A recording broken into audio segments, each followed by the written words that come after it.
sports office, and we're talking about football because it's football season.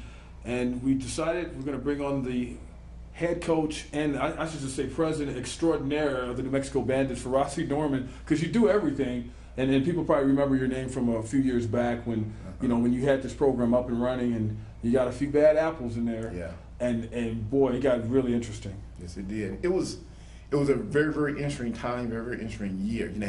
I had a very talented football team. Take nothing from it. I mean, we were big, we were fast, we were strong, we were physical.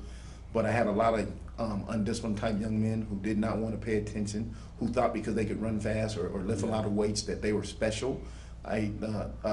Trouble attracted those young men, and they felt it was okay because no one had ever told them no. Yeah. And so they found out the hard way that if there's certain ways we do things here in life and society. My program is more life skills than football. I recruit you because you can play football, right. But life skills is what we're doing here to try to help you get better and get on track, because we don't all make it to the pros. That's why I tell my boys, we won't all go pro, fellas. Well, we got to go get a job. And that group of young men, they were just young kids, but they did not want to do right. So I did the best thing I thought that was for me and the people around me was just to send everybody home. And when you send everybody home, everybody's like, oh, he did something wrong. Oh, he stole money. Oh, he hit a kid. Oh, he kicked a water cooler. And I'm like, if they just really do their research, they understand these boys attract trouble, and they loved it. And that's not what our program is about. Our program is about helping young men, regardless of race, color, creed, get better and move forward. And they didn't want to do that.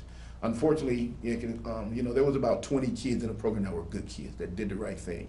But when you're in a mix of the police calling you every day, coming by your house, the apartment complex calling you, Central New Mexico Community College calling, you just get mad at everybody, and you just say everybody go home.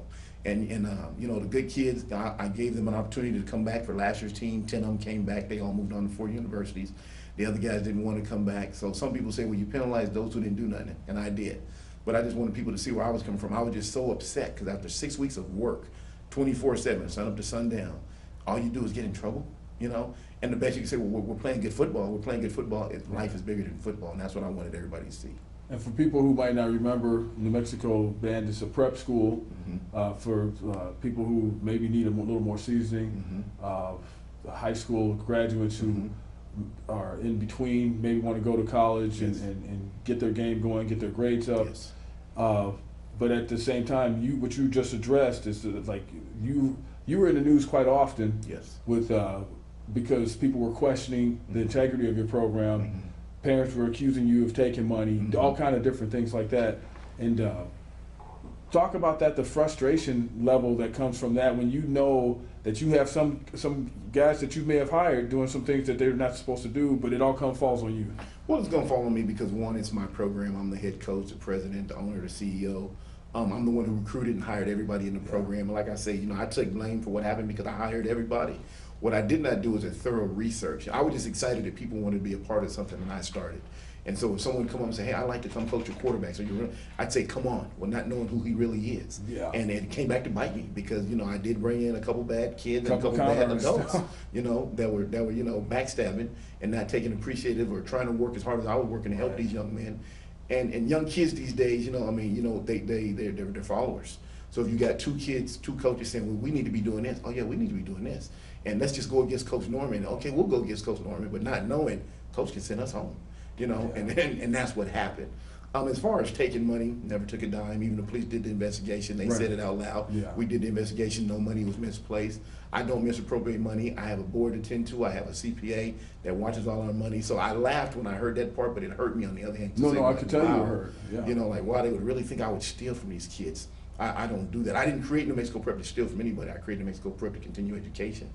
And I think I'm doing a pretty good job of that. I got a lot of young men who've moved forward, but that was just a rough time. But like I said, I think that had to happen to me to let me understand who people really are. Right. Not everybody that comes up to you to shake your hand is honest. No. Not every kid that calls you say, hey, I want to play hard for you, wants to play hard for you. Yeah. And so now what we do is we do a thorough background. We talk to principals, counselors, parents, neighbors, assistant coaches. We make sure this kid is who we want. If not, we just keep moving forward because, I made a lot of promises to a lot of people, and I said that'll never happen to us again. Never. As long as I got something to do with it, it'll never happen to us again. And we came back last year in 2010. We had a great year. We went 7-3, won our last 5. We sent 60 young men on to 4-year universities. And academically, a lot of my boys scored 18 to 22 to 24s on the ACTs. I mean, we just, all the way around, just a great year. Right. You know, and we're expecting a great year this year. We got 60 young men in our program, and we're just excited about everybody. Well, you know, you have some success stories coming out of that. You know, it was a tough year, but now you guys are back on track after how many years?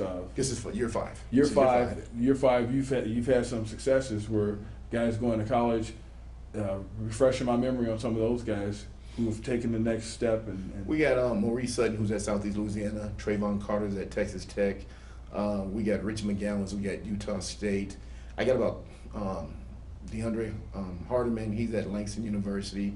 With another receiver. He'll probably go pro. He's pretty dang talented. Can't think of his name right now, but we got like 10 or 12 at Langston University, my old college. We got 3 or 4 at Northwest Oklahoma. We got about 5 or 6 down in Eastern New Mexico. We've moved kids on, like I said, got a kid at Utah State, got 3 at Sacramento State, got 1 at Central Florida from last year, Kyle LaCorey. We got a kid that went to Ole Miss, played quarterback for us last year, Robert Crosby. Played quarterback for us last year. He's now at Ole Miss. He's a redshirt as a receiver. So we've had a lot of young men move forward in our program and take advantage of what we're offering.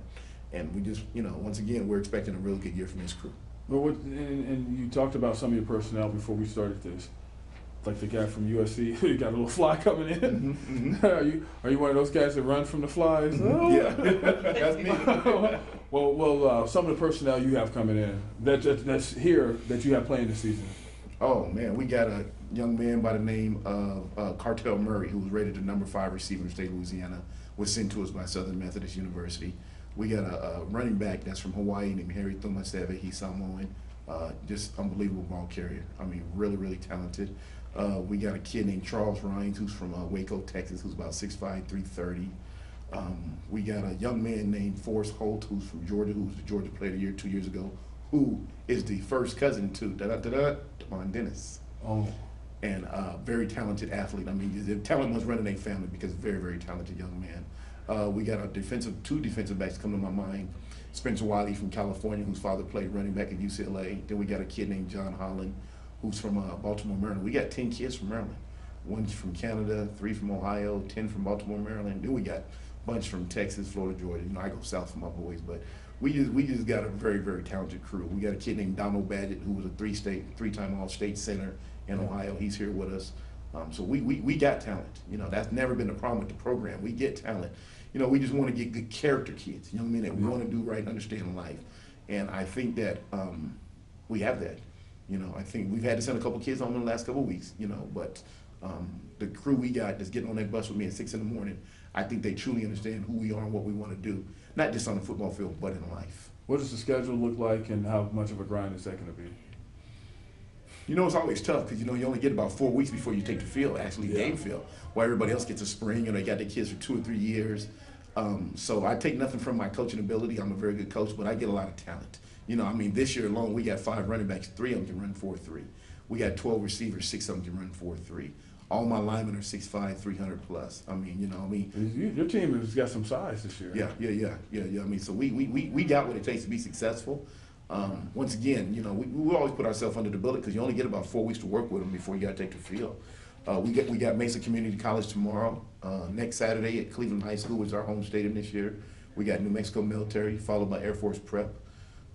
After that, we play University of Juarez down in El Paso. Then we go to Sul Ross State out in El Pound, Texas. Then we go to Austin College in Sherman, Texas. Then we come back for a home game, and then we're on the road again to Phoenix College in Phoenix, Arizona. And then we finished the season with Sul Ross State again. And then last week of the season, I ended it because it's ACT time, and my boys need that week to prepare for that test. And so with all this talent and the guys coming through this year, I noticed you said about 10 guys from Maryland. Little Loxley collaboration there, or? Well, it's funny because they I don't know if they know him personally, but they all know of him because he's big back east. You know, he's big where he's from, and so coming through the door this way, they're like, Coach, will I get a chance to meet Mike Loxley? And I said, well, I'd have to call over there. It's football season, fellas, so he's busy. I don't know if he just has time to shake hands with you guys because you're from the same neighborhood, but I will let Mike know that you guys are from the same neighborhood and that you're here in Albuquerque. And I'm pretty sure Mike's a good guy. We all know Mike, and I'm pretty sure, you know, when he gets a free moment, he'll say, "Frost, bring the guys by." But yeah, I mean, they definitely asked to meet him. And how much interest do you get from the Lobos, the Aggies, and schools in the surrounding area? New Mexico works well with me. You know, Mike Lawson and his staff work well with me. I've only talked to the guys down south a couple times. New Mexico Highlands last year came down twice to see a couple of my kids. But most of my boys like to go back where they're from. I get a lot of kids from Texas, Georgia, and Louisiana. They all like to go back home. You know, so you got to find them schools back home, like Louisiana College and, you know, small schools of that sort like that. Right. But the schools in the area, they call and ask for us, what's going on, how you doing. Colorado State Pueblo is looking at one of my D tackles named Christopher Blue from Denver. He's 6'5", 300 pounds.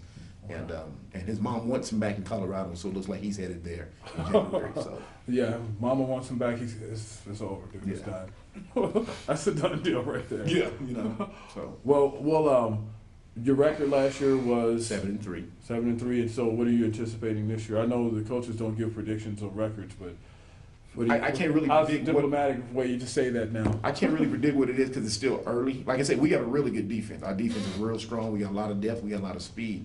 Offensively, we're gonna run the ball a lot because that's what I like to do. We got a lot of speed at receiver. Still having a transition with my quarterback, and so I can't really give a prediction. But I will say this: as long as the boys do right, stay out of trouble, understand what I'm teaching, and go to class, we're gonna be winners already. And their classes are at Central New Mexico, correct? Central New Mexico Community College. They attend the West Side campus. We've already registered for courses. My boys take 2 classes. They don't lose any eligibility. We have mandatory study halls, weekly progress reports, and then we start studying for the ACT, SAT in about 2 weeks. So we keep them busy. We keep them busy. All right, Farassi Norman, extraordinaire New Mexico Bandits. Hey, well, I appreciate everything, man. I really do. All right, Robert Pugsley behind the camera once again. We'll see you next time.